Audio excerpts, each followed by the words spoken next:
Hi everyone and welcome back to our YouTube channel. So today we are here with the last video of our season 2 of Success Stories of Toppers with 10th standard students. So till now we have interviewed students of 10th standard from IGCSE, CBSE and ICSE boards. So today we have two students from the SSC board who have performed in a marvelous way in their 10th standard board exams. So Pratik sir, I would request you to please introduce them. So today we have with us two of the SSC toppers. One is Bhavya Modi, who has scored 96% in her 10th standard. She has also been a rank 2 in Science Olympiads. Thank you Bhavya for coming today. We have with us Jay Satwara, who has scored 92.4% and he has been rank 1 in R Ward Science competition exam. He has also been rank 3 in Maths Olympiads. So Jay Satwara, welcome to our talk show. So Bhavya and Jay, are you ready for the rapid fire questions? Yes sir. Yes, okay.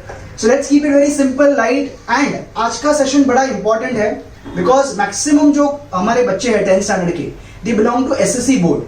Okay, so there is a lot of responsibility on you guys. Yeah. So are you ready to fulfill that responsibility? Yes sir. Yes. So let us go with question number 1. That is for Bhavya.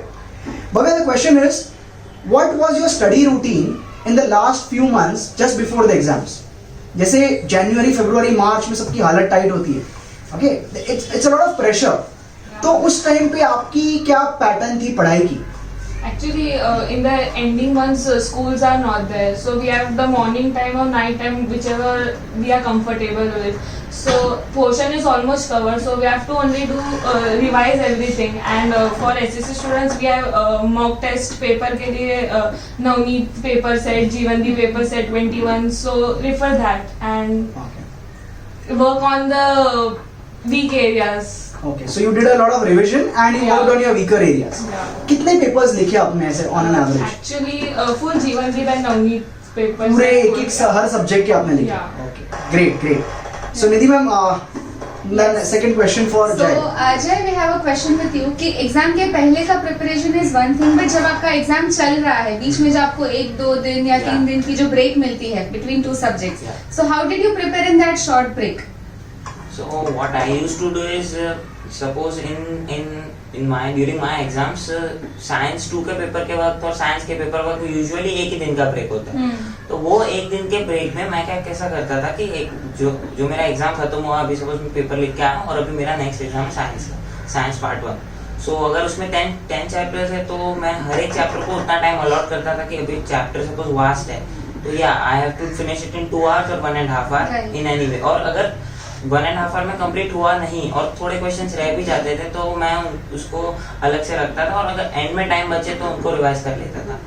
और हर एक chapter के wise उनको कि weightage कितना होगा इसका और कि ये चैप्टर इतने टाइम में हो जाना चाहिए और फिर ऑब्जेक्टिव्स के लिए अलग टाइम निकालना पड़ता था. बिकॉज द साइंस में जो मेन पार्ट होता था वो ऑब्जेक्टिव्स का होता था और साइंस में ऑब्जेक्टिव्स में एक्चुअली अभी बहुत सारे सेगमेंट्स हो गए कि अभी filling the blanks, odd man out, और एक ही क्वेश्चन में दे आस्क मेनी मतलब या सो उसके लिए वैसा करता था. और लैंग्वेज के लिए कैसा होता था कि लैंग्वेज में अभी पोएम को ज्यादा इंपॉर्टेंस मिलता है क्योंकि पोएम जो है ना उसमें से हम बहुत ज्यादा स्कोर कर सकते हैं. तो उसके लिए मैं सबसे ज्यादा इंपॉर्टेंस तो पोएम को ही देता था. तो जितना हो सके उतना poems Marathi, English and I was a French and Hindi composite student.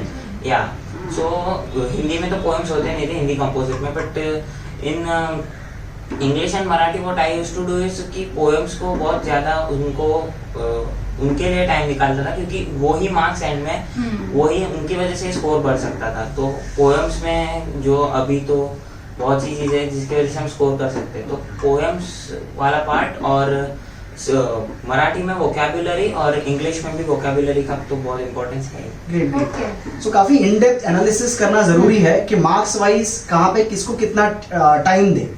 Okay, so let's go to the third question.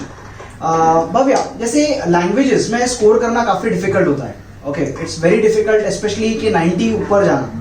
So how did you score so well? Because especially you have also scored 90 plus in most of the languages.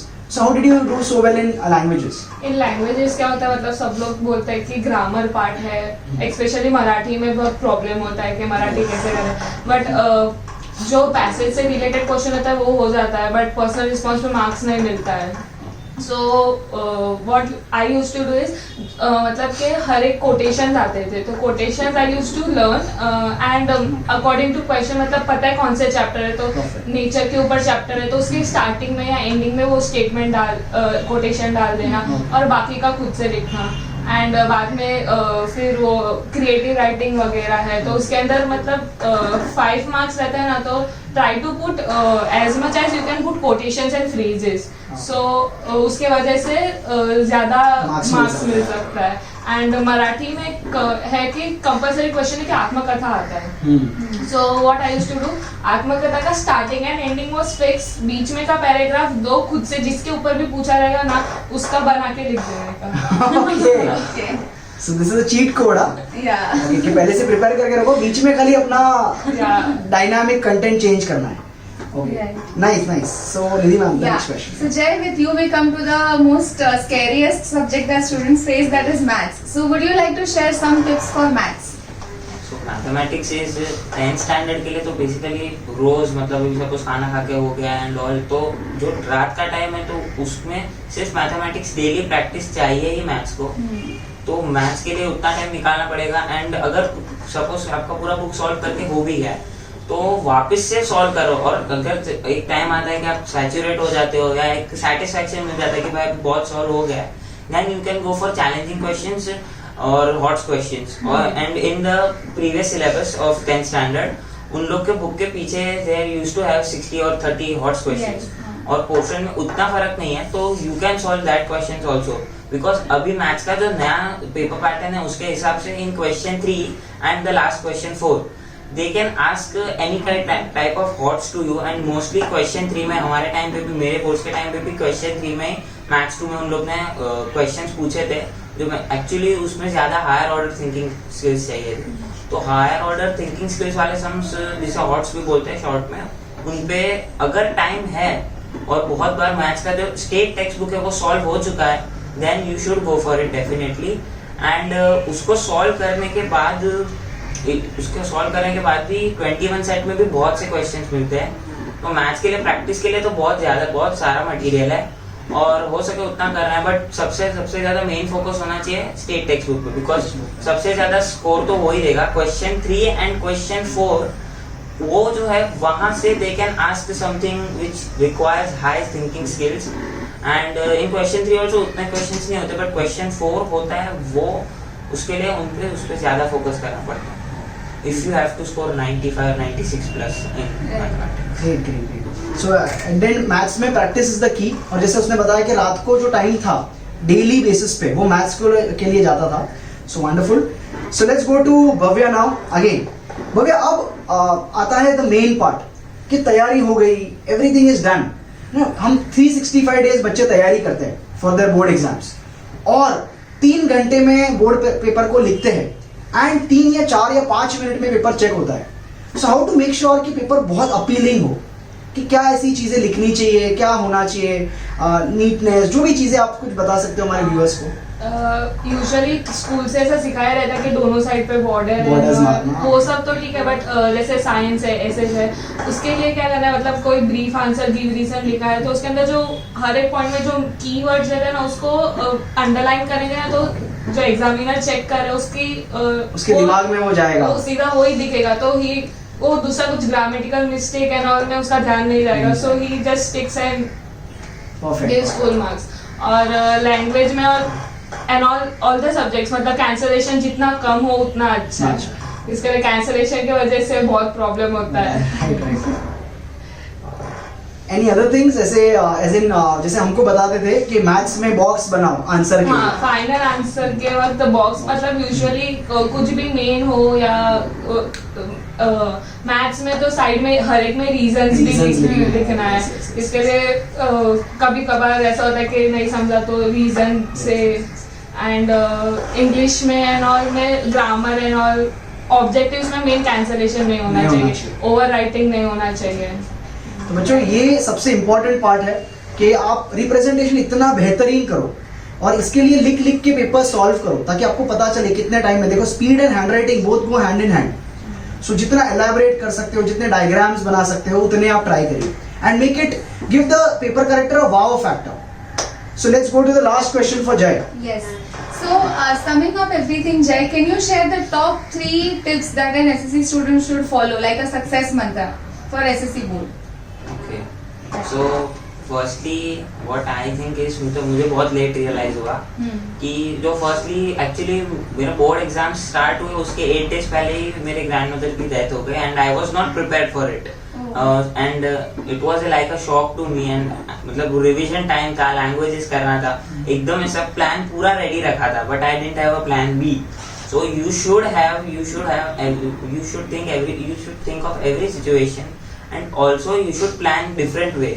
मतलब कि ये अगर ऐसा हो गया तो मैं ऐसे पढ़ लूंगा तो मेरा कवर हो जाए बिकॉज इफ यू विल मतलब एक ही तुम लोग का फोकस है कि ऐसे ऐसे करूंगा बट ये लाइफ इज नॉट सर्टेन, मतलब कभी भी कुछ भी हो सकता है, जैसे कोरोना या कोरोना तो उसके लिए रेडी होना है फर्स्ट थिंग जो मुझे बहुत लेट रियलाइज हुआ. और सेकेंडली तो जो है वो मैथ्स है क्योंकि मैथ्स तुम आपको मतलब स्कोर लाके देगा ही अगर आपको मैथ्स में उतना प्रैक्टिस है और मैथ्स के लिए मतलब आपका थिंकिंग उतना है तो मैथ्स आपको स्कोर करके देगा. Maths, science, history and geography. Actually geography का तो एग्जामिनेशन हुआ नहीं था बट ज्योग्राफी में मेनली मैथ्स पे फोकस करना पड़ता है बिकॉज अभी मैथ्स पे 2 क्वेश्चंस आ गए, एक मैप रीडिंग का और एक मैप प्लॉटिंग का. एंड हिस्ट्री में you should write word to word because अगर वर्ड टू वर्ड होता है तो टीचर को ना मतलब थोड़ा स्टार्टिंग का पढ़ के उसको अंदाजा आ जाता है कि हाँ ये है बिकॉज टीचर्स के पास कम टाइम होता है. हिस्ट्री का पेपर बहुत लेंथी होता है, टीचर्स को चेक करने के लिए थोड़ा कम टाइम पड़ता है तो टीचर्स फटाफट चेक करते. तो लिखना तो है ही बट वैसे लिखना है कि टीचर को पता चल जाए कि हाँ भाई इस बंदे को आता है, प्रिसाइज एंड पॉइंट वाइज जो टेक्स्ट बुक में है, not any other reference book because text book is the Bible for SSC students mainly.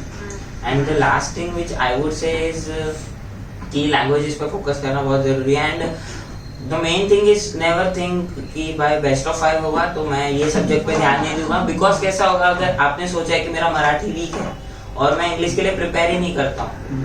सो अगर एग्जामिनेशन में उन लोग ने इंग्लिश का पेपर एकदम ही इजी सेट किया और मराठी का एकदम टफ सेट किया तो आपका भले ही मराठी ज्यादा स्ट्रांग हो या इंग्लिश थोड़ा वीक हो, आप इंग्लिश का छोड़ दोगे फिर आपको एंड में रिग्रेट होगा कि यार काश पढ़ लिया होता. तो माइंड सेट मत करना कि भाई यही बेस्ट ऑफ 5 के लिए यही करके रखना है. सब सब्जेक्ट को इक्वल टाइम देना पड़ेगा तो ही मतलब बिकॉज एंड टाइम पे पेपर कैसा आने वाला हो तो किसी को पता नहीं है. सो या So thank you so much Bhavya and Jay for taking out time. And these 2 gentlemen over here are gentlemen and gentlewomen are preparing for their JEE Advanced exam, that is the engineering entrance exam. So we wish कि आप दोनों 2 साल बाद भी ऐसे एक interview दो as a IIT topper or something and ऐसे ही हमारे viewers को motivate करते रहो. So thank you so much. Okay, and thank you so much audience, all the students, all the parents for taking out time and being with us till the last video of this season number 2 of Success Stories with Toppers. So please comment करके हमको बताइए कि और किस topics पे हम आपके लिए वीडियो बनाएं बिकॉज आपको हेल्प करना ही हमारा मिशन है. So thank you so much and God bless you all. Thank you so much.